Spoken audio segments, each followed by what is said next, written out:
보수적 시나리오로 뭐 예측을 한다면 30만 달러 정도? 낙관적으로 보는 사람들은 50에서 100만 불 정도 가능할 거다. 저는 그거보다는 좀 높게 보고 있습니다. 5년 후의 가격은 뭐 당연히 예측할 수는 없죠. 하지만 비트코인의 가치는 가면 갈수록 더 명확해지지 않을까 생각을 합니다. 제가 꿈꾸고 있는 것은 10년 안에 비트코인 반감기가 채굴 수익성과 투자 타이밍에 어떤 영향을 주나요? ETF 승인은 비트코인을 제도권이 공식적으로 이제 받아들였다는 얘기가 되거든요. 굉장히 상징적인 사건입니다. 이것은 이제 뭐 암호화폐 시장 전체의 신뢰도를 높이는 계기가 되기도 했죠. ETF 승인 이후에 이제 블랙록이라든가 뭐 피델리티 이런 대형 자산 운용사를 통해서 기관 투자자들의 대규모 자금이 유입되기 시작을 했습니다. 뭐 이것은 이제 시장 규모와 유동성을 크게 확대하는 역할을 했죠. 그리고 비트코인은 이제 투기 뭐 대상이 아닌 신뢰할 수 있는 자산으로 이제 인식이 변화되기 시작했고, 이것은 뭐 장기 투자자들의 참여를 유도하고 시장 안정성을 높이는 뭐 요인이 되었습니다. 많은 기관 투자자들이 비트코인을 뭐 포트폴리오의 이제 필수 요소로 뭐 인식하기 시작을 했고요. 이는 뭐 자산 배분 전략의 변화를 가져오기도 했고요. 비트코인의 장기적 수요 기반을 강화하기도 했습니다.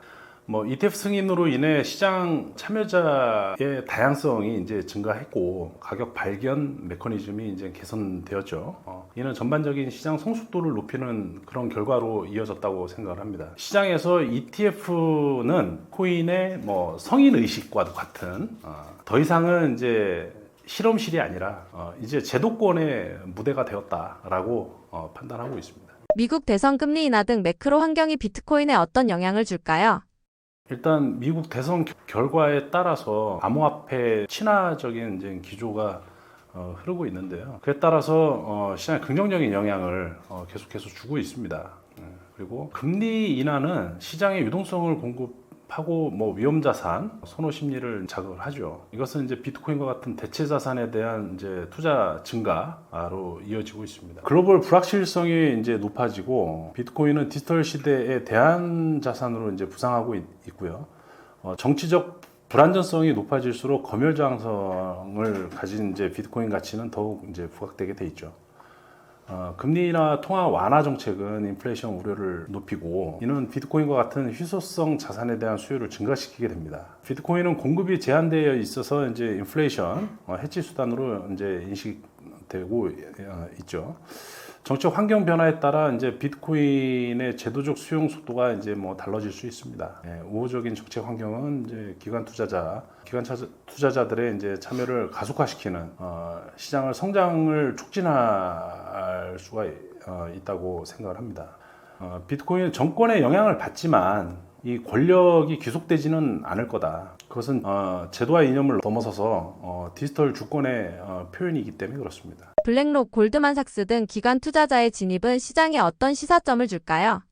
블랙록, 골드만삭스 같은 대형 금융기관의 진입은 비트코인의 제도화를 가속시키게 됩니다. 이것은 자산운용 시장의 룰세터로서 이제 비트코인을 정식 자산 클래스로 인정하는 효과가 있죠. 기관 투자자들의 진입으로 뭐 안전한 수탁 서비스 그리고 규제 프레임워크가 발전하고 있습니다. 이는 시장의 안정성과 신뢰도를 높이는 그런 중요한 요인이 되고 있고요.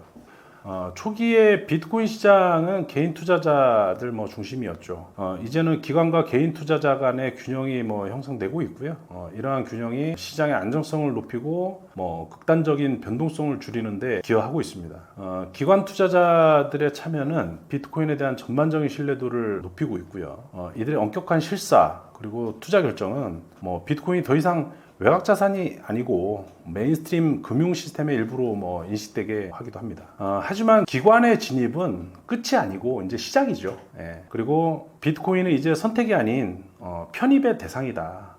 과거에 2004년 금이 ETF 승인되고 난 후 10년 동안 성장했던 그리고 최고의 정점을 10년 만에 이제 찍게 되었었는데 비트코인은 이제 ETF 승인이 되고 거래가 시작된 게 1년밖에 되지 않았습니다. 그래서 기관 진입은 이제 시작이다. 이렇게 생각을 합니다. 비트코인이 글로벌 금융 시스템의 대안이 될 수 있을까요?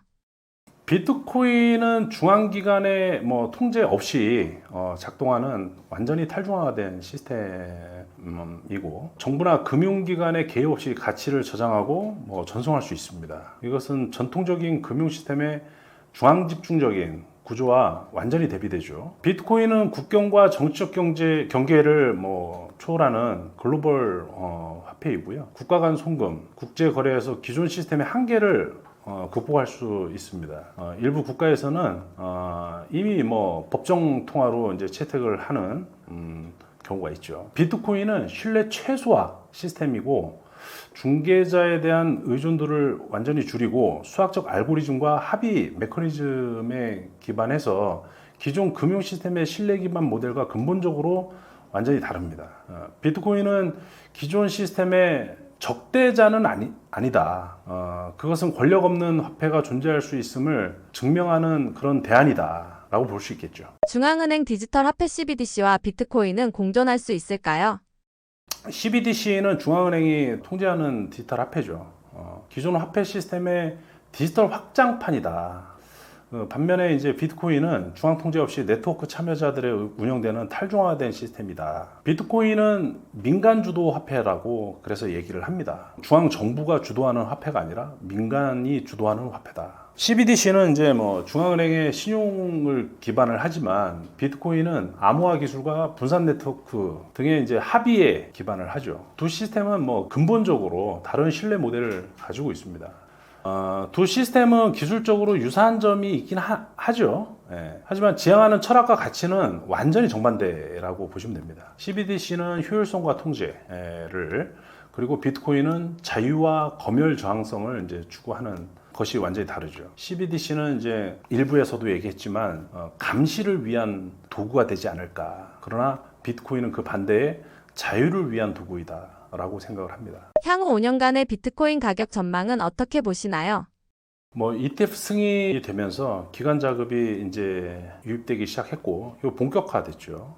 반감기 효과가 이제 또 지속되고 있고 글로벌 인플레이션 해지 수요가 이제 증가할 걸로 이제 내다보고 있습니다. 이러한 구조적 요인들이 장기적으로 비트코인의 가격을 뭐 지지할 거라고 예상하고 있습니다. 뭐 더 많은 국가 또는 기업이 비트코인을 뭐 채택하기 시작했고 결제 인프라가 확산되면서 뭐 실용성이 증가할 거라고 생각을 하고요. 이것은 이제 투기적 자산에서 실용적 자산으로의 전환을 이제 가속화하게 될 거다. 시장 성숙도가 높아지고 기관 투자자 비중이 이제 증가하면서 변동성은 뭐 점차 감소할 것으로 예상을 하고요. 시장이 커지면 당연히 변동성이 이제 줄어들게 되겠죠. 이는 더 안정적인 투자 환경을 조성하고 또 추가적인 자금 유입을 이제는 촉진할 걸로 보고 있습니다. 그리고 보수적 시나리오로 뭐 예측을 한다면 한 20만 달러 정도 예측하는 경우가 많더라고요. 그리고 낙관적으로 보는 사람들은 50에서 100만 불 정도 가능할 거다 이렇게 보고 있는데 저는 그거보다는 좀 높게 보고 있습니다.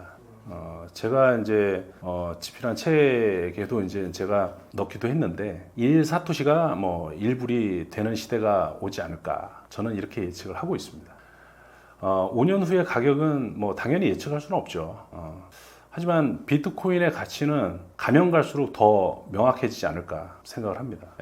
제가 꿈꾸고 있는 것은 10년 안에 뭐 1사토시가 1불이 될 거다라는 여러분들은 그렇게 생각하실 필요는 없지만 저는 확고하게 믿고 있습니다. 비트코인이 장기적으로 금을 대체할 수 있다고 보시나요?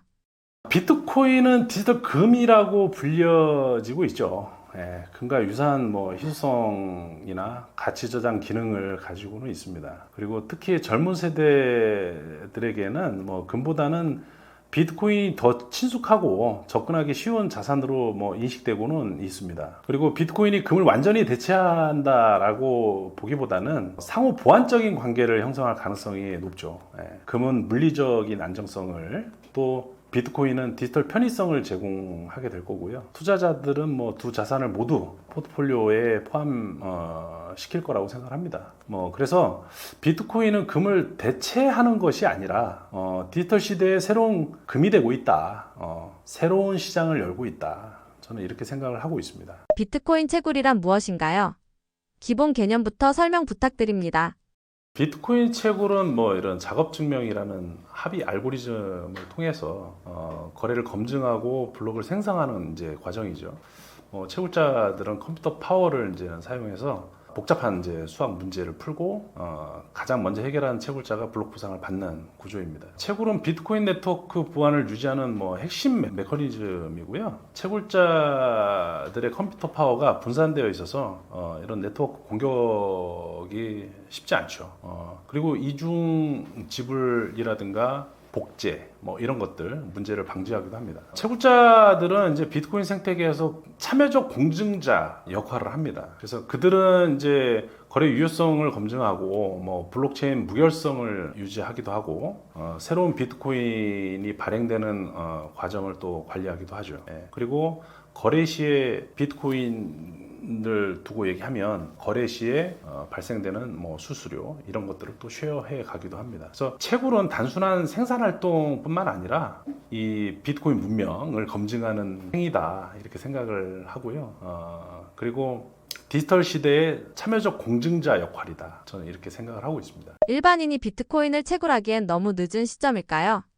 이제 비트코인 채굴 난이도는 지속적으로 뭐 증가하고 있죠. 초기에는 뭐 일반 PC로도 가능했었는데 이제 채굴이 뭐 이런 전문 에이직 장비 없이는 불가능한 뭐 그런 수준이 되었습니다. 뭐 이런 것들이 개인 채굴자들 진입 장벽을 높게 만드는 그런 요인이라고 생각을 하고 있는데요. 뿐만 아니라 뭐 채굴에는 막대한 전력이 또 소모가 되고요. 전기료가 수익성을 좌우하는 핵심 요소가 되기도 합니다. 저렴한 전력 접근성이 없는 일반인들 같은 경우에는 경쟁력을 갖추기가 너무나 어렵겠죠. 그리고 비트코인 채굴은 이제 대규모 자본과 뭐 전문 인력이 투입되는 이제는 산업으로 발전했고 대형 채굴장들은 이제 규모의 경제를 통해 효율성을 극대화하고 있습니다. 개인 채굴자가 경쟁하기는 이제는 거의 불가능한 어려운 환경이 이제 되었고요. 따라서 이제 우리 같은 클라우드 마이닝 서비스나 이런 것들이 이제 대중화되기 시작하는 것이 결국에는 이제 이런 참여적 공증자들이 자유롭게 참여해서 이런 채굴에 참여할 수 있도록 만드는 이제는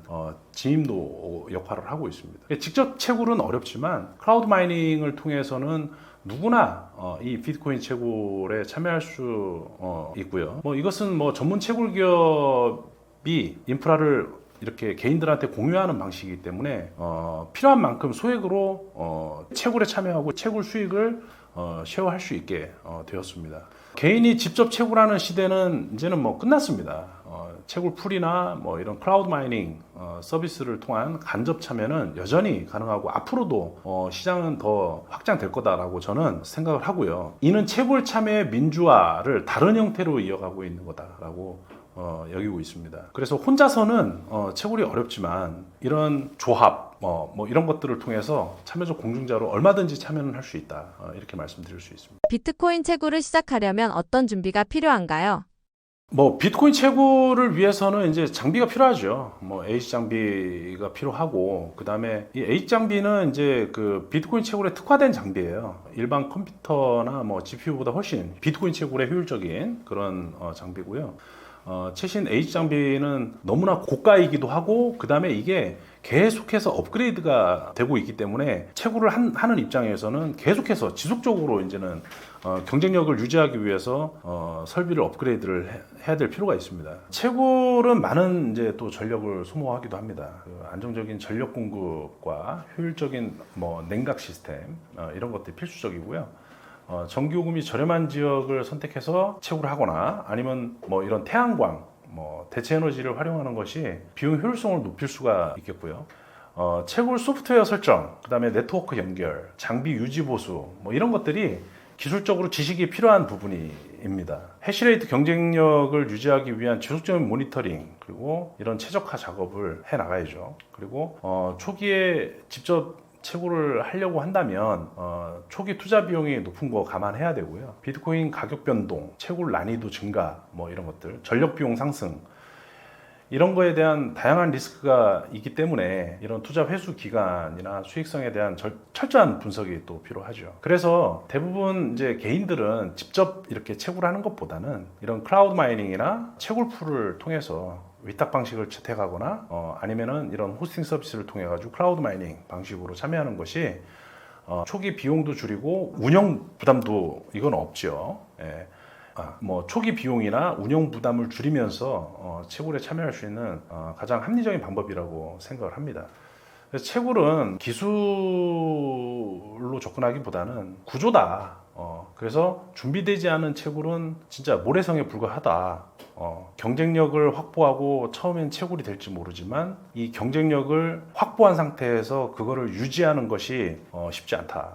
그러기 위해서는 그러한 일들을 잘 해내고 있는 이미 대규모로 데이터 센터를 운영을 한다든가 이미 시장에서 경험이 많은 그런 전문가들을 통해 가지고 클라우드 마이닝 또는 위탁 채굴 형태로 참여하는 것이 합리적이다 보시는 게 좋겠습니다. 채굴 대신 채굴 관련 주식이나 ETF에 투자하는 방법도 있을까요? 마라톤 디지털인가, 뭐 라이엇 블록체인, 뭐 이런 미국 증시에 이미 상장된 채굴 기업들이 있습니다. 이들은 대규모 채굴 시설을 운영하고 비트코인 가격 상승의 수혜를 직접적으로 이제는 받을 수 있어요. 채굴 기업들을 뭐 묶어놓은 그런 ETF 상품도 뭐 출시되어 있고요. 그래서 분산 투자도 가능합니다. 뭐 이를 통해 개별 기업의 리스크를 줄이면서도 채굴 산업 전반의 성장에 이제 투자할 수 있는 상품이죠. 그리고 채굴 관련 주식이나 ETF 투자는 직접 채굴 설비를 구축하지 않고 채굴 수익성과 또는 뭐 비트코인 가격 상승에 간접적으로 노출될 수 있는 좋은 방법입니다. 일반 증권 계좌를 통해서 쉽게 접근할 수 있다는 그런 큰 장점이 있죠. 채굴 산업 간접 투자는 뭐 선택일 수 있는데요. 하지만 구조를 이해하지 못한 그런 선택은 뭐 투자가 아니라 추측이 될 수가 있습니다. 채굴 대신 채굴 관련 주식이나 ETF에 투자하는 방법도 있을까요? 반감기는 4년 주기로 이제 채굴 보상이 절반으로 줄어드는 그런 구조를 말하는데요. 2009년 시작돼서 2012년, 16년, 20년, 24년 뭐 이렇게 반감기가 이제 있었죠. 이것은 이제 비트코인 공급 속도를 조절하는 뭐 핵심 메커니즘인데요. 반감기 때마다 채굴자가 받는 보상이 절반으로 줄어듭니다. 초기에는 50BTC, 10분당 받기 시작해서 현재는 뭐 3.125 BTC 정도로 감소했습니다. 이것은 뭐 채굴 수익성에 직접적인 영향을 미치죠. 반감기는 이제 비트코인 신규 공급량을 절반으로 줄이는 그런 공급 충격을 가져오는데요. 수요가 유지되거나 증가하는 상황에서 뭐 공급이 뭐 감소하면 가격 상승 압력이 생기게 되기 때문에 가격이 올라가는 그런 현상이 같이 동반돼서 따라오기도 합니다. 역사적으로 뭐 반감기 이후에 뭐 12개월에서 한 18개월 요때 비트코인 가격 상승장이 뭐 늘 시작되어 왔고요. 이것은 뭐 공급 감소의 영향이 시장에 완전히 반영되는데 시간이 걸리기 때문이기도 합니다. 반감기를 굉장히 이제 사람들은 위기다 이렇게 생각을 하는데요. 저는 그렇지 않고 그 반감기는 위기가 아니라 신호다 이렇게 생각을 합니다.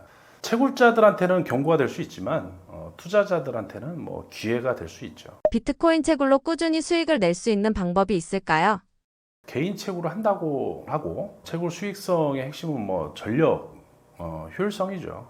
저렴한 전력을 확보하는 것이 가장 중요할 테고 수력이나 태양광, 지열 뭐 이런 자연 발생 에너지 또는 재생 에너지를 활용하거나 뭐 전기료가 저렴한 지역에 채굴장을 설치하는 그런 전략이 필요할 겁니다. 전력 비용이 채굴 수익의 뭐 60~70%를 차지하기 때문에 이 부분은 무조건 최적화가 뭐 필수적이죠. 대규모 채굴 운영하는 사람들은 전력 회사하고 장기 계약을 통해서 안정적인 이제 전기 요금을 이제 확보를 하고 시작을 합니다. 또한 피크 시간대를 피해서 채굴을 한다든가 아니면 전력 수요가 낮은 시간대에 집중적으로 채굴하는 방식으로 뭐 비용을 절감할 수도 있습니다. 개인 채굴자는 채굴풀에 참여해서 이제 안정적인 수익을 얻을 수도 있고요. 채굴풀은 여러 채굴자의 해시파워를 모아서 블록 보상을 획득할 확률을 높이죠. 획득한 보상을 이렇게 같이 분배해서 나눠가는 형태가 되는데요. 이러한 방식을 통해서 이제 소규모 채굴자도 일정한 수익을 이렇게 기대할 수도 있습니다. 그리고 채굴은 단기적인 수익보다는 장기적인 관점에 접근해야 되는데, 비트코인 가격 변동성을 고려해서 채굴한 비트코인을 즉시 판매하지 않고 일부는 보유하는 전략이 효과적일 수 있겠죠. 그리고 장비 업그레이드와 유지 보수를 통해 해시레이트 경쟁력을 계속 유지를 하는 것이 매우 중요합니다. 그리고 직접 채굴 장비를 운영하기 어려운 경우, 이럴 때는 이제 클라우드 마이닝 서비스를 이용하는 것이 하나의 방법이 되겠죠. 이것은 전문 채굴 기업의 인프라를 공유하는 방식이기 때문에 초기 투자 비용이나 이런 것들도 이제 부담을 줄이면서 또 운영 비용도 줄이면서 채굴 수익에 참여할 수가 있습니다. 그래서 채굴을 단타 수익을 노리고 하는 트레이딩이나 이런 것처럼 생각하면 안 되고요. 이것은 시간과 인프라에 대한 신뢰 계약이기 때문에 장기적으로 장기적인 안목으로 채굴에 참여하는 것이 중요할 것 같습니다. 향후 채굴 산업의 전망과 주의할 점이 있다면 무엇일까요?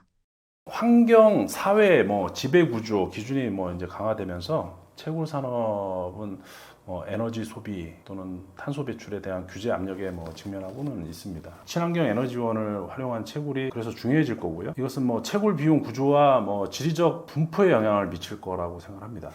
채굴 기업들은 단순한 비트코인 생산자에서 전력 시장의 참여자로 진화하고 있습니다. 잉여 전력 활용을 한다든가 그리드 안정화, 서비스 제공 등 전력 시장과 통합이 많아질 거고요. 이는 새로운 수익 모델을 창출할 수도 있을 겁니다. 제가 거래하고 있는 파트너사도 채굴만 하는 게 아니라 실제로 에너지원을 직접 생산할 수 있는 풍력 발전과 같은 것에 관심을 갖고 좀 뛰어들기도 하고 이렇게 하고 있는 것처럼 이제는 채굴뿐만 아니라 이런 전력 시장에 직접 참여하는 형태로 진화한다라고 볼 수가 있고요. AI 산업이 이제 급속히 성장하고 있는데 고성능 컴퓨터 자원 그리고 전력에 대한 수요가 증가하고 있습니다.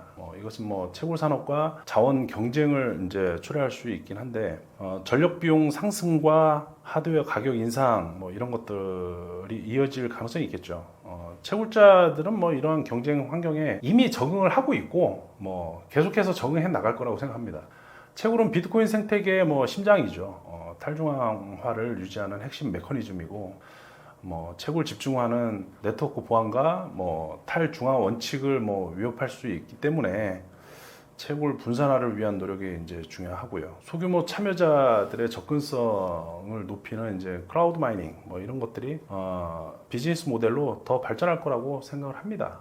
그리고 채굴 효율성을 높이기 위해서 기술 혁신이 계속될 거고요. 더 효율적인 에이지 설계할 거고 그리고 냉각 기술이 더 개선이 될 거고요. 그 다음에 페어를 활용해 가지고 뭔가 또 시스템들이 이제 발전하면서 채굴의 추가적인 경제성 이런 그리고 또 환경 영향이 개선될 거라고 생각을 합니다.